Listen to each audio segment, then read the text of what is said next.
The remaining 10 or so seconds that followed showed a circus that had descended on the beach to cover the same story. The reporter, who was down to her shin a minute ago, was now down to her chest. Yeah, buddy. The shot of writhing, screaming, singing people ended shortly as the camera was engulfed by sand. The news stayed on for a few more days, but there was nothing to say. Some blamed sinkholes for what happened on the beach, while others argued against them from the safety of their downtown studio. The news was a waste of time now. It was much easier to look out the window. It was more or less a ghost town outside. Everyone was inside, afraid to leave their homes. It didn't seem to make sense. The roads and pavements were being absorbed by grass and dirt. By the plants. Houses too. Some people tried to run, jumping from rooftops. Oh, fuck me.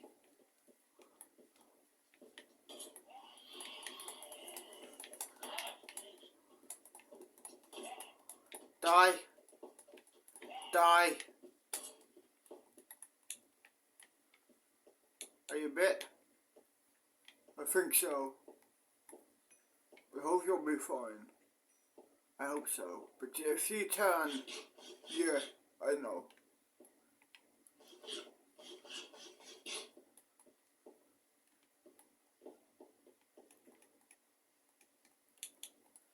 Press play. The rooftop, looking for higher ground.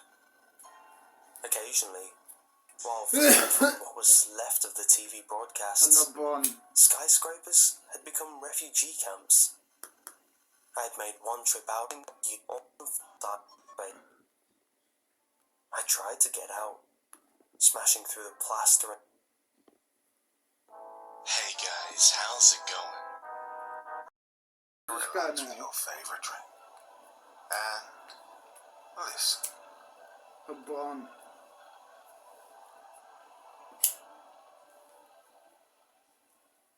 Dead by Dawn. Part 1. Project, let's go tell my wife I'm hungry. She needs to cook me up a pizza right now. Yeah, buddy, gang gang.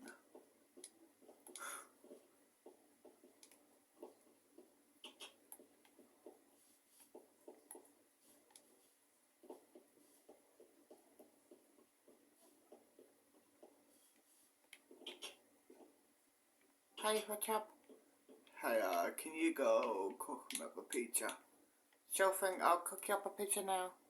Thanks. Where's that dollar, by the way? Playing outside. Cool. Play on the playground. Cool. See ya. See ya. Where will you be? I'll be... Excuse me. It's my house. Get the fuck out. I'll be down at the playground. Down outside. Oh god. You know, that's how the safe zone what we took over. Oh god. Little kid. You need to get out of here. This is my place. Little kid. Whatever. I'll see you when you... Yeah. I'm bringing out here. Cool. Let's go. Gang gang.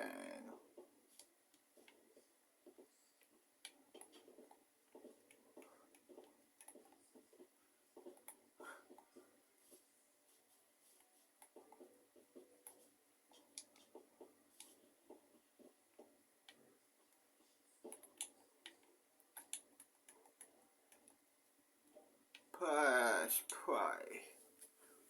Josh glanced up at the long row of identical cubicles, watching with mild annoyance as his fellow workers rushed about, hurriedly packing. This was what the media had hoped to hide. This greatly annoyed Josh. He sighed, disbelief at what he was seeing, how quickly everything had fallen apart. His co-workers were in a full-blown panic, running about and fighting with each other, whipped into a frenzy by the reports of the mainstream media. Josh glanced up at the long row of identical cubicles, watching with mild annoyance as his fellow workers rushed about, hurriedly packing their bags, slamming their belongings inside with careless haste. As they argued and shouted, shoving and pushing each other out of the way. Above the noise of their raised voices, the intercom repeated its blaring message, instructing them to evacuate the building in an orderly manner. The message played on a loop as a constant background noise, one that greatly annoyed Josh. He sighed, in disbelief at what he was seeing. How quick, whipped into a frenzy by the reports of the mainstream media. Their terror overtaking them, causing them to panic, as they all rushed to gather their things and leave.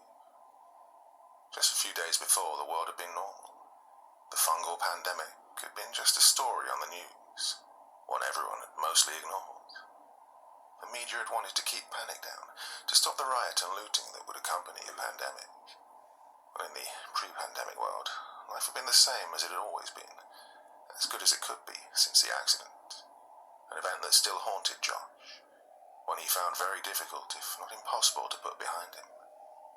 He packed his bag, just as he'd been told to, tossing in the few items he deemed worthy of carrying back home with him, which weren't many. He'd already gotten most of his things days before, having had some idea of the events that would soon unfold across the world. Around him, people chatted in hushed panic whispers. There were rumours spreading about the new fungal infection, one that had come from South America, spreading quickly into the United States. Officially, there was no information on the virus.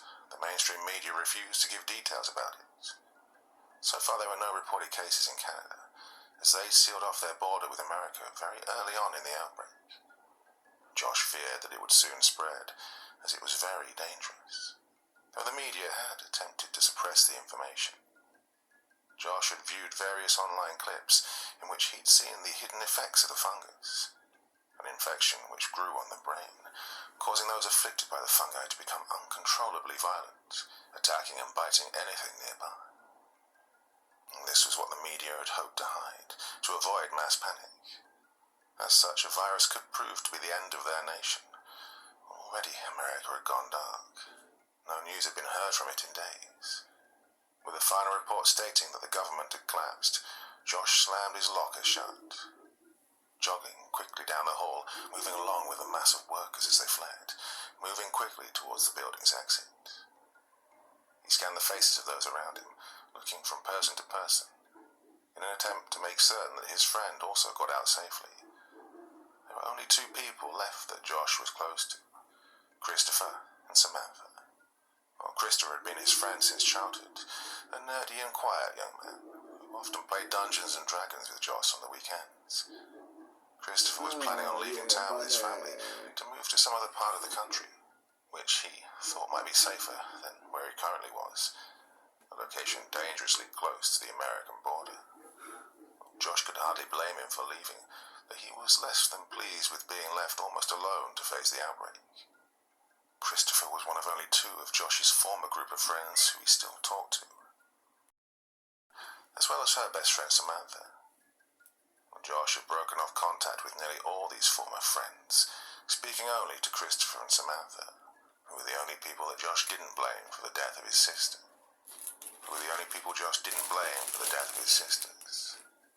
Hannah and Bethany had died as part of a cruel prank, one that Josh was certain had been intentionally harmful. Nearly all of his friends had been part of the prank, with Michael being the ringleader. It had happened at Josh's family cottage, high up on Black Mountain, ending with both of his sisters falling to their deaths over a cliff. Due to this prank, Josh hoped never to see any of them again after what they'd done. He walked forward, shaking his head to dispel these unpleasant memories. In the months since he'd lost his sisters, Josh and Samantha had grown close. She was the best friend of his late sister, a very kind and outgoing person. Samantha was tall, with very fair hair and bright blue eyes. Hannah had introduced the pair of them during one of her sleepovers. For a while, they'd spent time together after work. And then the outbreak had begun. A few days into the outbreak, just after the US had gone dark, Samantha had moved into his home, after her parents had failed to come home for several days. Josh took out his cell phone, looking to see if Samantha had texted him. He soon found Christopher among the crowd, waving at him vigorously. The two surged forward with the mob, battering out the front doors of the building to swarm out onto the street, all of them eager to get home, to either barricade themselves in or flee further north, to put distance between themselves and the fungal infection, as it was spreading like wildfire. Josh waited for the mob to clear, eager to speak to Christopher before he left. The two walked over to each other, glancing out at the small town in which they lived. It was a quiet, quaint place, a peaceful mountain town, popular among sportsmen for its hunting and fishing opportunities. It consisted of about 100 different homes and businesses, which were divided into two neighborhoods. Josh, it's good you won last time. I'll be leaving early tomorrow morning. My family wants to get further north to escape the infection. Hopefully it won't cross our borders. But we can never be too careful, Christopher announced. Josh replied. The two of them walked down the street at a brisk pace, leaving the office they worked in behind. The whole street was in uproar. Here you go, baby daddy. People Here's rushed your about to pizza. frantically gather last-minute supplies from any stores that still had inventory, which were few. Let's eat the bit. Fearing that Beth was in some sort of distress, Samantha pushed open the door to the restroom, stepping inside and searching for her. The old woman lay sprawled in the middle of the floor, still as a board, her eyes wide, fixed in a look of terror. God damn, my ex-wife Beth had a chunk of flesh torn from her shoulder. The floor around her covered in a layer of blood, a strong coppery scent hanging in the air, nearly strong enough to make her gag, as it filled her nose. Samantha took several steps backwards, as she attempted to process what she was seeing. Beth, she gasped. The old woman stayed still, not hearing Samantha. Beth, what on earth happened? Who did this to you? Samantha inquired.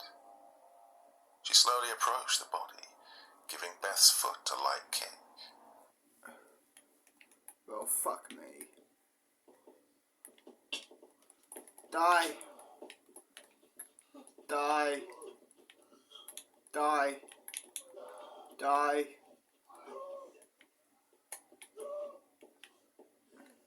Die.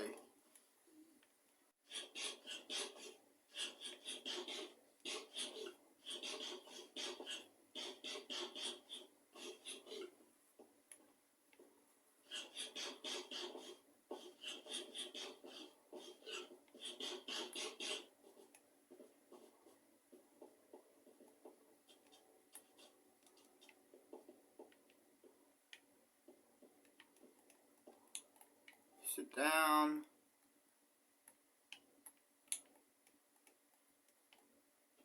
Push play.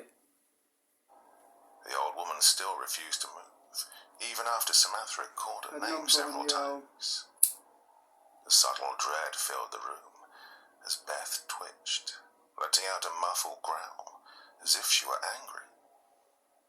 This alarmed Samantha, causing her to take a step back towards the exit. Beth, what's wrong? She stammered, wondering why the normally mild-mannered librarian was growling like a wild cat. Beth sat up with a jerk, snapping her head to glare at Samantha so quickly that her neck popped loudly.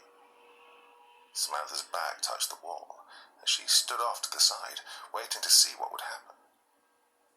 Beth growled again, this time with even more anger, as she bared her teeth in a snarl. Samantha was beginning to wonder if she should perhaps just flee. It seemed something had come over Beth. The fuck? Die.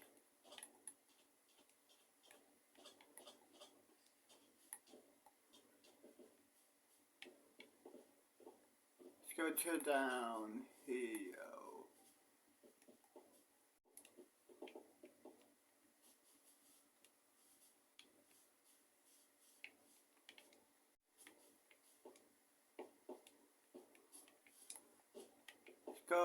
till here.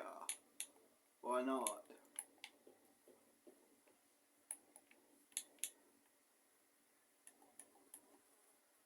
Let's stand up, press play. Then a noise from elsewhere in the library drew Beth and Samantha's attention. Someone was shouting for Samantha. With relief, she recognized the voice. It was Josh. He'd come to get her earlier than normal, a fact she was now grateful for. She had to reach him before Beth became violent. Reaching out, she quietly began to open the restroom door, hoping that Beth wouldn't notice. Beth backed towards the door, glad that the old woman was temporarily distracted. Samantha was about halfway through the door when Beth leapt to her feet, letting out a cry of rage, before rushing at Samantha, her teeth bared in a snarl. Samantha threw herself backwards, falling to the floor of the library. Instantly, she kicked out both feet, keeping the bathroom door from opening, even as Beth slammed violently against it. "Samantha!" cried Josh, sprinting over to where she lay. He glanced over at the door to the women's restroom, listening as Beth threw herself against it. Soon, the door burst open, allowing the angry creature to spill out into the library, screaming a primal roar of rage.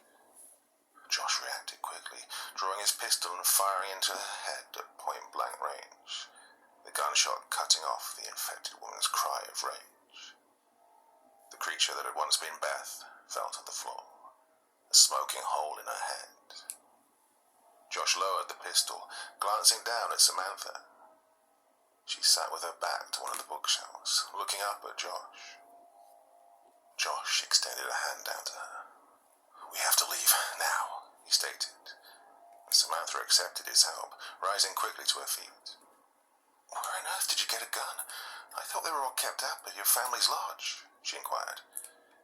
"I got this off a dead cop. The whole town has gone mad. There's some sort of riot in the streets, and several people are dead," he informed her.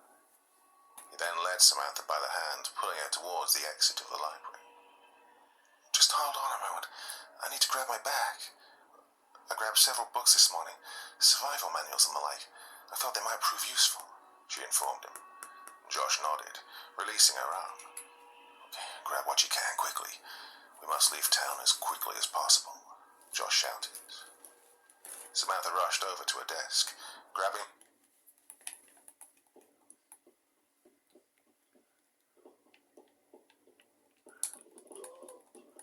Bitch, no you don't.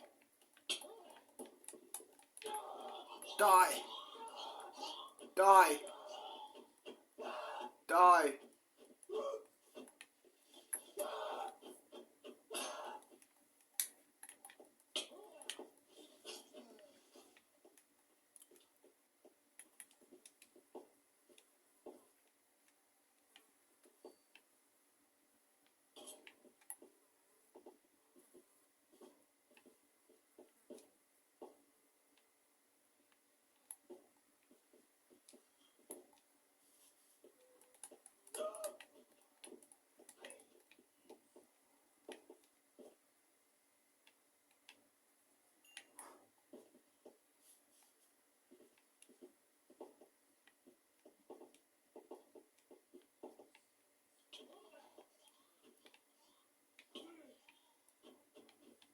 He's that good.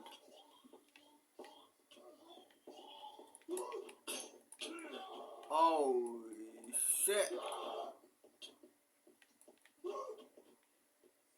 Well, nothing I can do.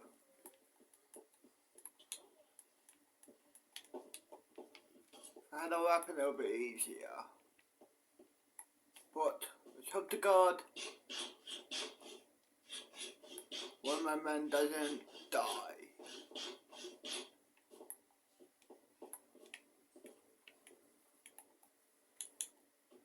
Press play.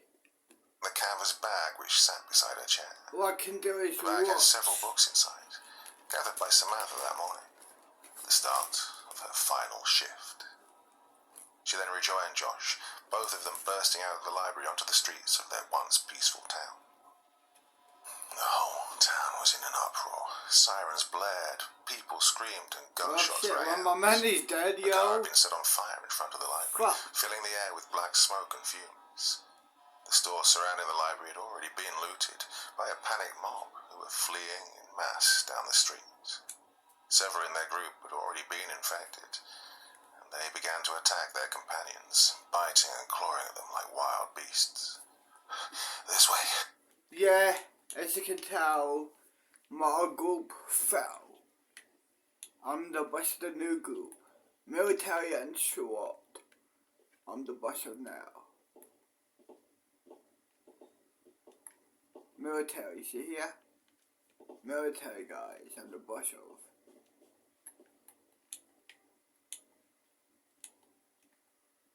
Press play. Josh, Hell to the no. Don't have any fucking weapons. Shoot it now.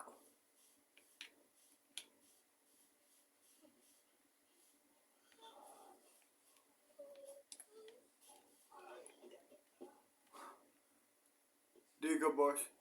Thanks. Shit.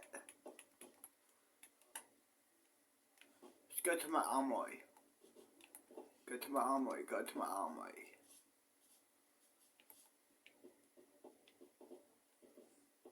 Armory, armory, armory.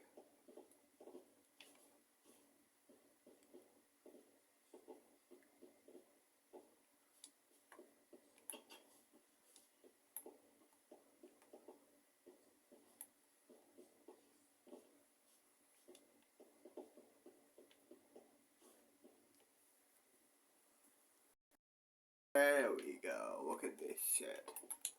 More guns. Look at this. Yeah, brother. Let's go. Let's go to outside.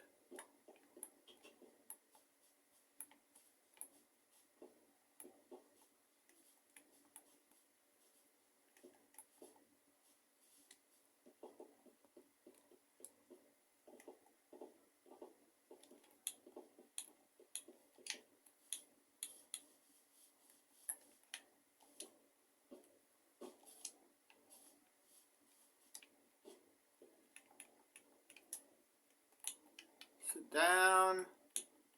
Press play. leading Samantha down the street.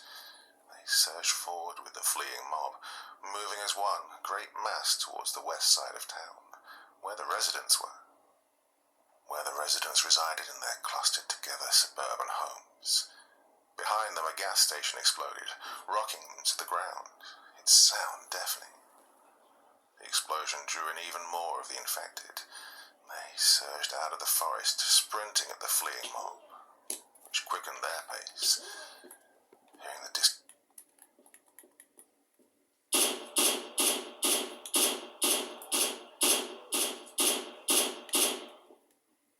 Fucker.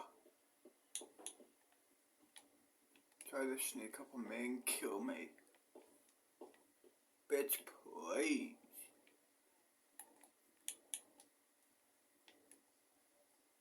Press play. and screams of the infected, there were several people running ahead of Josh and Samantha. Oh, fuck.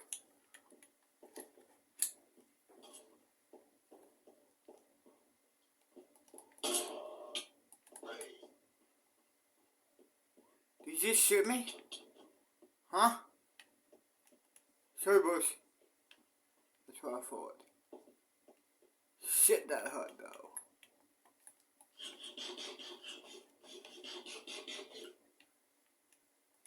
Shit, that fucking hurt.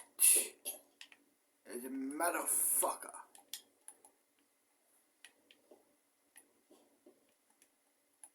Shit, that fucking hurts as a motherfucker. Press play. All of them had been rioting just a few moments before. Now, the panic of their situation had set in. Up ahead of them, a group of infected burst out of an alleyway, brutally attacking a group of fleeing men. The infected wore the orange vests of construction workers, sinking their teeth and nails into the men, tearing great chunks out of them. Josh and Samantha ran past the men, not able to help them, as the infected tore them to pieces, ripping them apart. They could see their home in the distance, where their car was already loaded, ready for them to make their escape.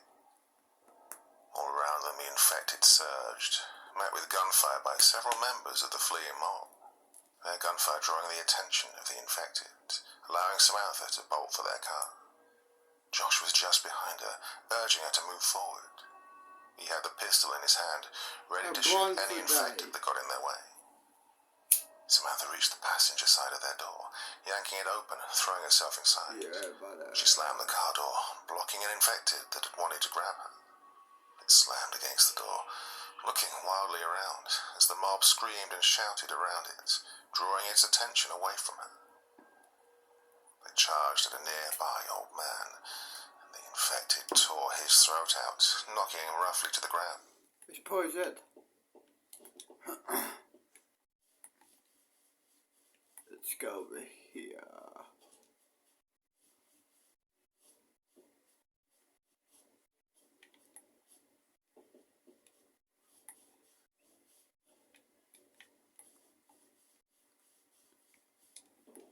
Park over here. Yo.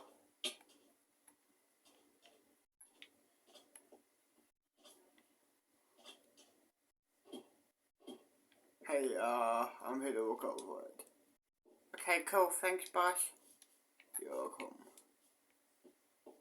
You're gonna break now. Cool.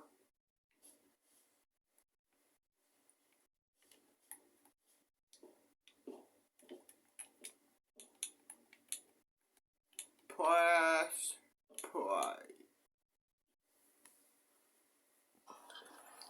Samantha turned away from the carnage as Josh threw himself into the driver's seat. Igniting the engine and jamming his foot down on the gas, the car rocketed forward, accelerating away from this scene of carnage. Racing down the street, sailing past several infected, who roared with rage at the fleeing vehicle. As they neared the edge of town, Samantha cast a final look back in the rearview mirror, watching as the town burned, knowing she would likely never return. Hours later, Samantha glanced out of the car window, looking down at the fresh sheet of snow that blanketed the road ahead of them. It had been snowing for about an hour, a steady winter storm setting in as they neared the mountains. They moved swiftly down an abandoned highway, sitting in silence, with only the rushing of winter wind to serve as background noise. She and Josh hadn't known just how powerful the infection was. All they had known had been complete lies from the mainstream media. The infection spread rapidly as its violent carriers spread it through their bites, infecting anyone they could catch. By the time they'd escaped their town, a majority of its citizens had been infected, and those who weren't killed in the fight became mindless killers controlled by the fungi growing in the brain. The whole country seemed to be in chaos. The car radio had gone silent after a final emergency transmission, one that had been cut off about halfway through, when the infected had swarmed the studio, leaving she and Josh to ride in silence. Coasting down the abandoned highway, watching snow fall from the grey skies above, it now coated the branches of nearby trees, turning the green branches white. There were very few other cars on the road. Since leaving town, they'd passed only 2 cars, each of them speeding away to some unknown destination. Samantha hoped they were smart enough to avoid the major cities. I wonder how many people died back there. Never seen anything like it, Samantha said. She glanced over at Josh, who had a white-knuckle grip on the steering wheel. Oh, this infection is far worse than they predicted. It's worse than anything I could have imagined. Oh, we need help. Someone has to put those things down, Josh pointed out. Samantha glanced back out of her window. The road they drove down was surrounded on all sides by a deep forest, with thick maple and oak trees. She scanned the tree line, searching for any infected. So far, she'd seen none. The forest was peaceful and tranquil, covered by a layer of snow. A herd of deer grazed beneath the shade of a maple tree, glancing up to look at their passing car. "I wonder if this infection can affect animals," Samantha asked. She'd seen how it affected humans, and the thought of an infected bear or moose made her more than a little uneasy. She hoped that the infection only infected humans, or else the mountains could prove to be very dangerous. "Oh, I hope not," Josh replied. "How much further to Black Mountain?" Samantha inquired. "We should arrive soon. I think it's just a few more miles down the highway," answered Josh. Samantha nodded. After about 5 minutes, they rounded a corner, coming upon a pair of parked cars on the side of the road. 2 black SUVs, covered by a thin layer of snow, making Josh think that they'd been there for more than a few minutes. 2 men stood leaning against the cars. They gave Josh an angry glare, looking he and Samantha up and down as if sizing them up. The 2 watched the road, wearing black leather jackets and combat boots. Each had a pistol tucked into his waistband, which they rested their hands on. The men gave Josh a stern glare, scanning both he and Samantha with their eyes. Glaring at Samantha and Josh and muttering to each other, one of the men pointed at them, saying something that Samantha couldn't make out. His companion shook his head, refusing to move from his spot. "I don't like this at all. What on earth are those men doing out here in the middle of nowhere?" Josh stated. He had a growing sense of unease. If the men did have some sort of ill intentions for them, then he and Samantha would have to deal with them alone. Neither of them had cell phone service anymore, and even if they had, Josh doubted any police would be able to respond. "Or maybe their cars broke down," Samantha suggested. Josh shook his head. "Oh, I'm not taking any chances," he replied, accelerating even faster. Samantha watched the men in her rearview mirror as they disappeared into the distance. She and Josh drove for about another 20 minutes, the roads becoming long and windy as they moved further up into the mountains. Soon Josh and Samantha arrived at their destination, pulling the car to the side of the road, nearby a rocky section of forest that sloped uphill to the slopes of Black Mountain above them. "Oh, we're finally here," Samantha gasped, glancing up at the summit of an immense mountain, tall and imposing with rocky, jagged peaks. Black Mountain, a rather impressive section of the Canadian Rockies. It was here that Josh's family had their cottage, high up on the mountain, accessible by gondola. Josh hoped that the lodge would prove to be safe, due to its remote location, not easily accessible without a lengthy hike. Samantha stepped out of the car, carrying the bag she brought with her from the library. The bag had 4 books inside of it, all of which were about some form of survivalism. She walked to the back of their car, opening the door to the back seat. There, sitting across the back seat, was her bastard sword, a double-edged sword with a staghorn handle long enough to accommodate 2 hands. The sword had been gifted to Samantha by her uncle, who was an avid sword collector. Samantha took the sword in her hands, drawing the blade from its sheath. The sword was well balanced, made to deliver a powerful cut with its wide blade. She sheathed it, using a strap on its sheath to carry it. Josh opened the passenger door on his side of the car, retrieving a pump-action shotgun, which he'd brought with him from the lodge. The shotgun had been his father's, something he'd used to hunt before the pandemic. Once they'd armed themselves, Josh and Samantha abandoned the car, after piling a small amount of snow atop it to make it appear as though it had been sitting outside for some time. The bag with the books was the only luggage which she had. She and Josh already had most of their belongings up at the lodge, having brought them there days before.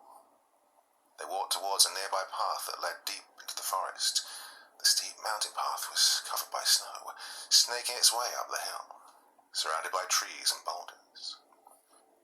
A small sign at the head of the trail warned Samantha to be wary of bears. Samantha and Josh began their hike up the path. Walking into the forest, their backs to the road behind them, the only thing that could be heard was the crunch of the snow beneath their feet and the quiet whistle of the wind through the trees, which carried the distant howl of wolves upon it. their mournful cry sending a shiver down Samantha's spine.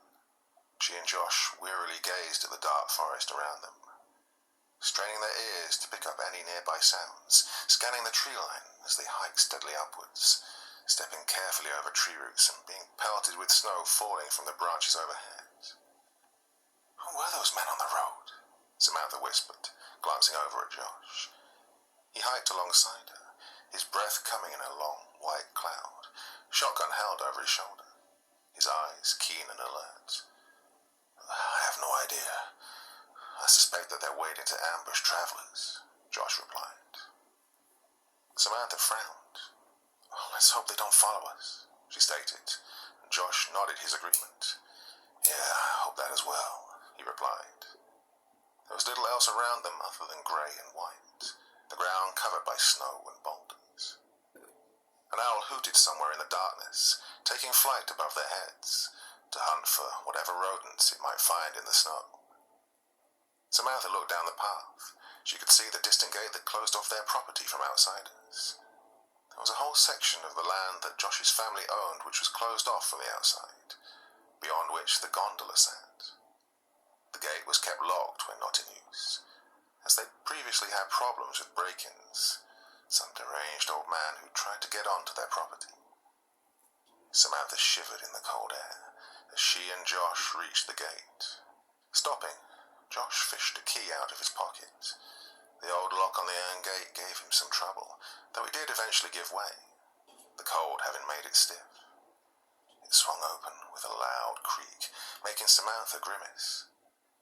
The gate could certainly use a bit of oil, she pointed out, stepping through it. Josh nodded his agreement, slamming it shut behind them and locking it.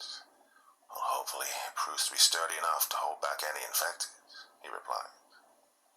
There wasn't a lot to see inside the wall, other than the gondola in its control room, and a small utility shed, which held an assortment of random tools. The gondola would take them up the mountain to a remote cabin, where they should have safety, at least for a while.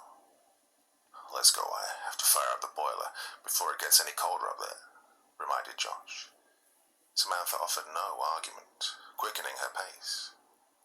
They walked past the old shed, stepping up onto the gondola's platform. You should go and sit down. I'll fire up the gondola, directed Josh. He stepped into the small control room, closing the door behind him. Samantha continued onto the coat of red and white paint. The gondola had originally been shades of blue and white. She slid open its door, stepping inside and sitting down. The gondola whirred to life, its single interior light switching on. Soon Josh emerged from the control room, stepping onto the gondola and closing the door behind them. It then flipped a switch inside, causing the gondola to begin its slow ascent up the mountain, rumbling and creaking as it moved. Josh sat down next to Samantha, glancing out the window at the forest below. The only visible light coming from the distant streetlights, which still dimly glowed, flickering. Okay, boss, you can go. I'll take over here. Cool. Have a good one, boss. You too. Shit.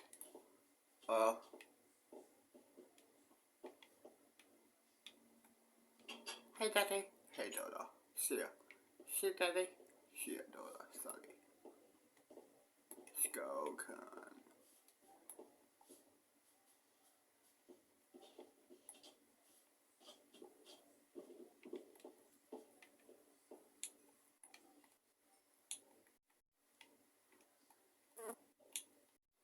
Let's play. A white expanse of snow and trees, where packs of wolves were said to hunt, the night wind often carrying their songs on it. Josh felt a sense of relief.